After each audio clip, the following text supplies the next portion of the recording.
जय माता दी दोस्तों।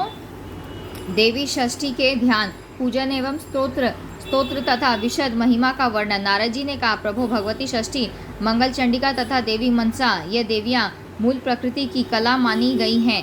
मैं अब इनके प्राकट्य का प्रसंग तत्व पूर्वक सुनना चाहता हूँ। भगवान नारायण कहते हैं, मुने मूल प्रकृति के छठे अंश से प्रकट होने के कारण ये षष्ठी देवी कहलाती है। बालकों की यह अधिष्ठात्री देवी है। इन्हें विष्णु माया और बालदा भी कहा जाता है।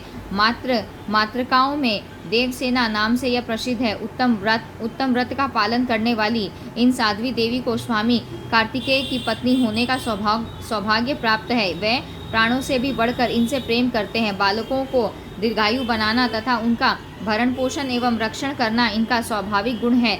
यह सिद्धि योगिनी देवी अपने योग के प्रभाव से बच्चों के पास सदा विराजमान रहती हैं। ब्राह्मण इनकी पूजा विधि के साथ ही यह एक उत्तम इतिहास भी सुनो।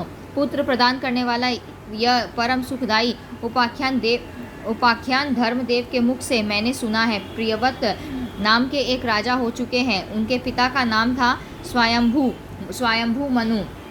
प्रियव्रत योगीराज होने के कारण विवाह करना नहीं चाहते थे। तपस्या में उनकी विशेष रुचि थी, परंतु ब्रह्मा जी की आज्ञा तथा सत्य प्रयत्न के प्रभाव से उन्होंने विवाह कर लिया। मुने विवाह के बाद सुदीर्घ काल तक उन्हें कोई संतान नहीं हो सकी। तब कश्यप जी ने उनसे पुत्रेष्टि यज्ञ कराया। राजा की प्रेयसी भार्या का नाम मालिनी था। मुनि ने उन्हें चरु प्रदान किया। चरु भक्षण करने के पश्चात रानी मालिनी गर्भवती हो गई। तत्पश्चात सुवर्ण के समान प्रतिभा वाले एक कुमार की उत्पत्ति हुई, परंतु संपूर्ण अंगों से संपन्न वह कुमार मरा हुआ था। उसकी आंखें उलट चुकी थी। उसे देखकर समस्त नारियां तथा बांधवों की स्त्रियां भी रो पड़ी। पुत्र के असह्य शोक के कारण माता को मूर्छा आ गई। मुने राजा प्रियव्रत उस मृत बालक को लेकर शमशान में गए। उस एकांत भूमि में पुत्र को छाती से चिपकाकर आंखों से आंसुओं की धारा बहाने लगे। इतने में उन्हें वहां एक दिव्य विमान दिखाई पड़ा। शुद्ध स्फटिक मणि के समान चमकने वाला वह विमान अमूल्य रत्नों से बना था। तेज से जगमगाते हुए उस विमान की रेशमी वस्त्रों से अनुपम शोभा हो रही थी। अनेक प्रकार के अद्भुत चित्रों से वह विभूषित था। पुष्पों की माला से वह सुसज्जित था। उसी पर बैठी हुई मन को मुग्ध करने वाली एक परम सुंदरी देवी को राजा प्रियव्रत ने देखा। श्वेत चंपा के फूल के समान उनका उज्ज्वल वर्ण था। सदा सुस्थिर तारुण्य से शोभा पाने वाली वह देवी मुस्कुरा रही थी। उनके मुख पर प्रसन्नता छाई थी। रत्नमय भूषण उनकी छवि बढ़ाए हुए थे। योग शास्त्र में पारंगत वह देवी भक्तों पर अनुग्रह करने के लिए आतुर थी। ऐसा जान पड़ता था वह मानो मूर्तिमती कृपा ही हो।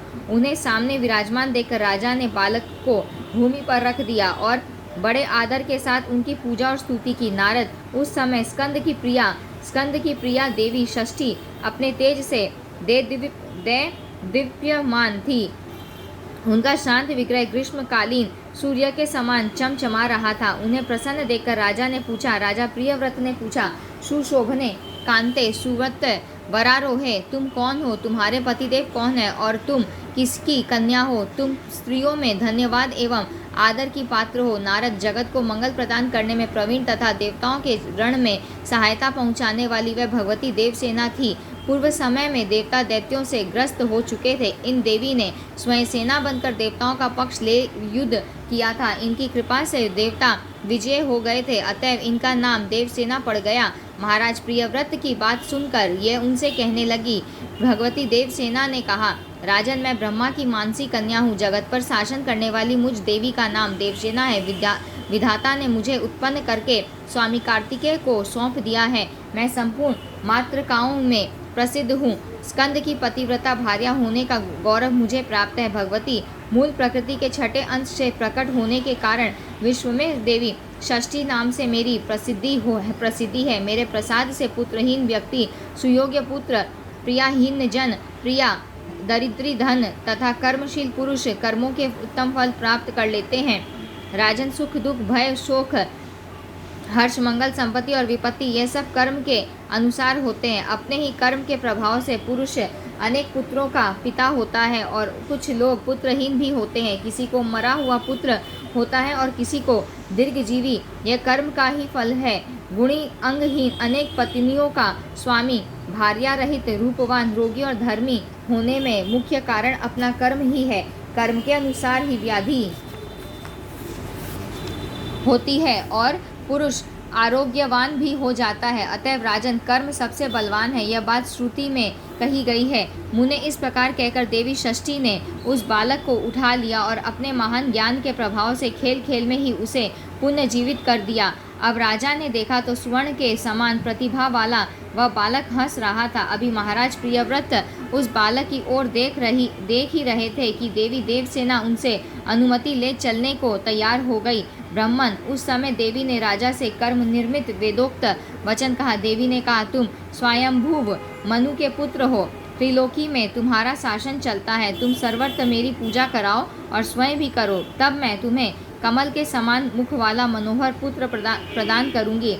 उसका नाम सुवत्र होगा। उसमें सभी गुण और विवेक शक्ति विद्यमान रहेगी। वह भगवान नारायण का कलावतार तथा प्रधान योगी होगा। उसे पूर्व जन्म की बातें याद रहेंगी। क्षत्रियों में श्रेष्ठ वह बालक 100 अश्वमेध यज्ञ करेगा। सभी उसका सम्मान करेंगे। उत्तम बल से संपन्न होने के कारण वह ऐसी शोभा पाएगा जैसे लाखों हाथियों में सिंह। वह धनी, गुणी, शुद्ध, विद्वानों का प्रेम भाजन तथा योगियों, ज्ञानियों एवं तपस्वियों का सिद्ध रूप होगा। त्रिलोकी में उसकी कीर्ति फैल जाएगी। वह सबको सब संपत्ति प्रदान कर सकेगा।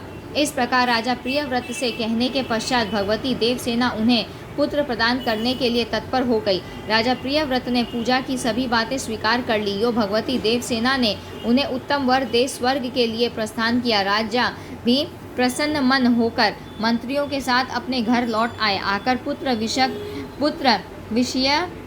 विषयक वृत्तांत सबसे कह सुनाया। नारद यह प्रिय वचन सुनकर स्त्री और पुरुष सबके सब परम संतुष्ट हो गए। राजा ने सर्वत्र पुत्र प्राप्ति के उपलक्ष्य में मांगलिक कार्य आरंभ कर दिया। भगवती की पूजा की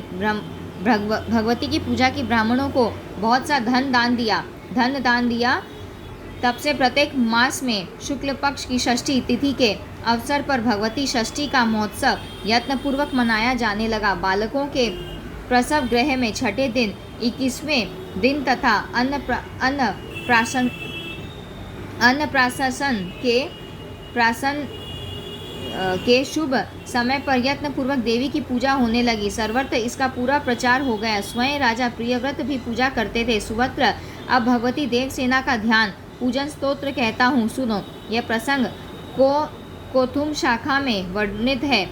धर्मदेव के मुख से सुनने का मुझे अवसर मिला था। मुने शालग्राम की प्रतिमा कलश अथवा वट के मूल भाग में या दीवाल पर पुतली का बनाकर प्रकृति के छठे अंश से प्रकट होने वाली शुद्ध स्वरूपिणी इन भगवती की इस प्रकार पूजा करनी चाहिए। विद्वान पुरुष इनका इस प्रकार ध्यान करे। सुंदर पुत्र, कल्याण तथा दया प्रदान करने वाली यह देवी जगत की माता है। श्वेत चंपक के समान इनका वर्ण है। रत्नमय भूषणों से यह अलंकृत है। इन परम पवित्र स्वरूपिणी भगवती देवसेना की मैं उपासना करता हूँ। विद्वान पुरुष यो ध्यान करने के पश्चात भगवती को पुष्पांजलि समर्पण करे। पुण्य ध्यान करके मूल मंत्र से इन साध्वी देवी की पूजा करने का विधान है। पाद्य अर्घ्य, आचमनीय, गंध, पुष्प, दीप, विविध प्रकार के नैवेद्य तथा सुंदर फल द्वारा भगवती की पूजा करनी चाहिए। उपचार अर्पण करने के पूर्व ओम ह्रीं षष्ठी देव्ये स्वाहा इस मंत्र का उच्चारण करना विहित है। पूजक पुरुष को चाहिए कि यथाशक्ति इस अष्टाक्षर महामंत्र का जप भी करें। तदनंतर मन को शांत करके भक्तिपूर्वक स्तुति करने के पश्चात देवी को प्रणाम करें। फल प्रदान करने वाला यह उत्तम स्तोत्र सामवेद में वर्णित है। जो पुरुष देवी के उपयुक्त अष्टाक्षर महामंत्र का 1 लाख जप करता है उसे अवश्य ही उत्तम पुत्र की प्राप्ति होती है, ऐसा ब्रह्मा जी ने कहा है। मुनिवर, अब संपूर्ण शुभ कामनाओं को प्रदान करने वाला स्तोत्र सुनो। नारद, सबका मनोरथ पूर्ण करने वाला यह स्तोत्र वेदों में गोप्य है। देवी को नमस्कार है, महादेवी को नमस्कार है, शांत स्वरूपिणी भगवती सिद्धा को नमस्कार है, शुभा देवसेना एवं भगवती षष्ठी को बार बार नमस्कार है, वरदा, पुत्रदा, धनदा, सुखदा एवं मोक्ष प्रददा भगवती षष्ठी को बार बार नमस्कार है। मूल प्रकृति के छठे अंश से प्रकट होने वाली सिद्ध स्वरूपिणी भगवती षष्ठी को नमस्कार है। माया सिद्ध योगिनी शारदा और परा देवी नाम से शोभा पाने वाली भगवती षष्ठी को बार बार नमस्कार है। बालकों की अधिष्ठात्री, कल्याण प्रदान करने वाली, कल्याण स्वरूपिणी एवं कर्मों के फल प्रदान करने वाली देवी षष्ठी को बार बार नमस्कार है। अपने भक्तों को प्रत्यक्ष दर्शन देने वाली तथा सबके लिए संपूर्ण कार्यों में पूजा प्राप्त करने की अधिकारिणी स्वामी कार्तिकेय की प्राणप्रिया देवी षष्ठी को बार बार नमस्कार है। मनुष्य जिनकी सदा वंदना करते हैं तथा देवताओं की रक्षा में जो तत्पर रहती है, उन शुद्ध सत्य स्वरूपा देवी षष्ठी को बार बार नमस्कार है। हिंसा और क्रोध से रहित भगवती षष्ठी को बार बार नमस्कार है। सुरेश्वरी, तुम मुझे धन दो, प्रिया पत्नी दो और पुत्र देने की कृपा करो। महेश्वरी, तुम मुझे सम्मान दो, विजय दो और मेरे शत्रुओं का संहार कर डालो। धन और यश प्रदान करने वाली भगवती षष्ठी को बार बार नमस्कार है। सुपूजिते, तुम भूमि दो, प्रजा दो, विद्या दो तथा कल्याण एवं जय प्रदान करो। तुम षष्ठी देवी को बार बार नमस्कार है। इस प्रकार स्तुति करने के पश्चात महाराज प्रियव्रत ने षष्ठी देवी के प्रभाव से यशस्वी पुत्र प्राप्त कर लिया। ब्राह्मण जो पुरुष भगवती षष्ठी के इस स्तोत्र को 1 वर्ष तक श्रवण करता है, वह यदि अपुत्री हो तो दीर्घजीवी सुंदर पुत्र प्राप्त कर लेता है। जो 1 वर्ष तक भक्ति पूर्वक देवी की पूजा करके इनका यह स्तोत्र सुनता है, उसके संपूर्ण पाप विलीन हो जाते हैं। महान वंध्या भी इसके प्रसाद से संतान प्रसव करने की योग्यता प्राप्त कर लेती है। वह भगवती देवसेना की कृपा से गुणी, विद्वान, यशस्वी, दीर्घायु एवं श्रेष्ठ पुत्र की जननी होती है। काक वंध्या अथवा मृत वत्सा नारी 1 वर्ष तक इसका श्रवण करने के फलस्वरूप भगवती षष्ठी के प्रभाव से पुत्रवती हो जाती है। यदि बालक को रोग हो जाए तो उसके माता पिता 1 मास तक इस स्तोत्र का श्रवण करें तो षष्ठी देवी की कृपा से उस बालक की व्याधि शांत हो जाती है। यहाँ हमने 46वां अध्याय समाप्त किया है। भगवती मंगल चंडी और मनसा देवी का उपाख्यान। भगवान नारायण कहते हैं, ब्रह्मपुत्र नारद आगम शास्त्र के अनुसार षष्ठी देवी का चरित्र कह दिया। अब भगवती मंगल चंडिका का उपाख्यान सुनो, साथ ही उनकी पूजा का विधान भी। मैंने धर्मदेव के मुख से सुना था, वही बता रहा हूँ। यह श्रुति सम्मत उपाख्यान संपूर्ण विद्वानों को भी अभिष्ट है। कल्याण प्रदान करने में जो सुदक्षा चंडी अर्थात प्रतापवती है तथा मंगलों